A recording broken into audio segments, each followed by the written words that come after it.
तो नेक्स्ट जो आपको पढ़ना है, solve the quadratic equation by completing the square method. तो अभी आपको क्वाड्रेटिक इक्वेशन सॉल्व करना है by using completing the square method, है ना। ये एक अलग मेथड है जिससे आप क्वाड्रेटिक इक्वेशन को सॉल्व करते हो, उसकी वैल्यू फाइंड करते हो। तो यहाँ पर अपन ये देखेंगे कंप्लीटिंग द स्क्वायर मेथड क्या है। तो कंप्लीटिंग द स्क्वायर मेथड को, है ना, हम सिर्फ 2 स्टेप में सिखाते हैं। पहला स्टेप क्या है, द होल स्क्वायर बनाओ। दूसरा स्टेप क्या है, ब्रह्मास्त्र चलाओ। क्या बोलेंगे, कंप्लीटिंग द स्क्वायर मेथड में सिर्फ 2 स्टेप है। पहला स्टेप क्या है, द होल स्क्वायर बनाओ। नेक्स्ट स्टेप क्या है, ब्रह्मास्त्र चलाओ। ब्रह्मास्त्र चलाओ मतलब taking square root on both side, ठीक है। तो कंप्लीटिंग द स्क्वायर मेथड में आप सिर्फ 2 स्टेप याद रखोगे, द होल स्क्वायर बनाना है, नेक्स्ट स्टेप आपको ब्रह्मास्त्र चलाना है। तो स्टेप 1, द होल स्क्वायर बनाने के लिए आपको 3 स्टेप फॉलो करने पड़ेंगे। पहला, make the coefficient of x square is equal to 1। तो आपको एक्स स्क्वायर का जो कोएफिशिएंट है उसको 1 बनाना पड़ेगा। सेकेंड स्टेप में फेंको कांस्टेंट उधर उधर, तो जो कांस्टेंट रहेगा आप उसको उस साइड फेंक दोगे।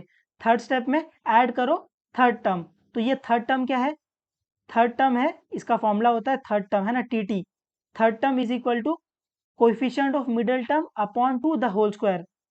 तो थर्ड टर्म का फॉर्मूला क्या है, third term is equal to coefficient of middle term upon two the whole square, ऐसे।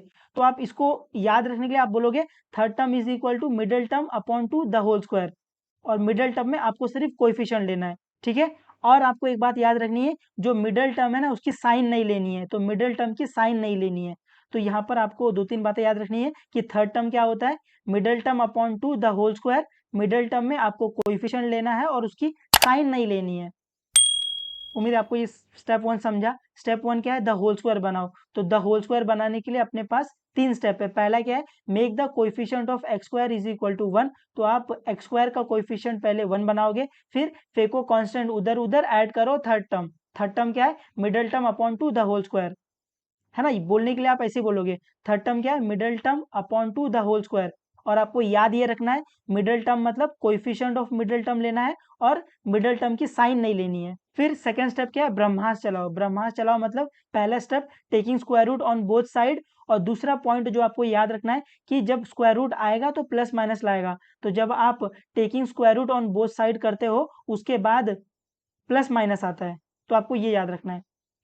तो मैं वापस एक बार आपको रिवाइज करवा देता हूँ कि solve the quadratic equation by completing the square method में आपको सिर्फ 2 स्टेप फॉलो करना है। 2 स्टेप कौन सा है, द होल स्क्वायर बनाओ, ब्रह्मास्त्र चलाओ। ब्रह्मास्त्र चलाओ मतलब taking square root on both side. और स्टेप 1, द होल स्क्वायर बनाने के लिए आपको 3 स्टेप फॉलो करने पड़ेंगे। पहला, make the coefficient of x square is equal to 1। आप एक्स स्क्वायर का कोएफिशिएंट पहले 1 बनाओगे, फिर फेंको कांस्टेंट उधर उधर, ऐड करो थर्ड टर्म। थर्ड टर्म क्या है, middle term upon two the whole square. और यहाँ पर आपको याद ये रखना है कि मिडिल टर्म का सिर्फ कोएफिशिएंट लेना है और उसकी साइन नहीं लेनी है। उम्मीद है आपको ये समझा है। तो जैसे आपने एक बार द होल स्क्वायर बना दिया, उसके बाद आप ब्रह्मास्त्र चला दोगे, मतलब taking square root on both side. यहाँ पर भी आपको ये याद रखना है कि जब आप taking square root on both side करते हो तो प्लस माइनस आता है ना। ये स्क्वायर रूट आएगा तो प्लस माइनस लाएगा, ऐसे। उम्मीद है आपको ये कंप्लीटिंग द स्क्वायर मेथड समझा है। नेक्स्ट जो आपको पता होना चाहिए, फॉर्मूला पता होना चाहिए। ये ऑलरेडी आपको पहले से पता है, बट फिर भी मैं आपको बता देता हूँ। A plus B the whole square का फॉर्मूला क्या है, A square plus 2ab plus B square. A minus B the whole square का फॉर्मूला क्या है, A square minus 2ab plus B square. ये फॉर्मूला आपको पहले से पता है।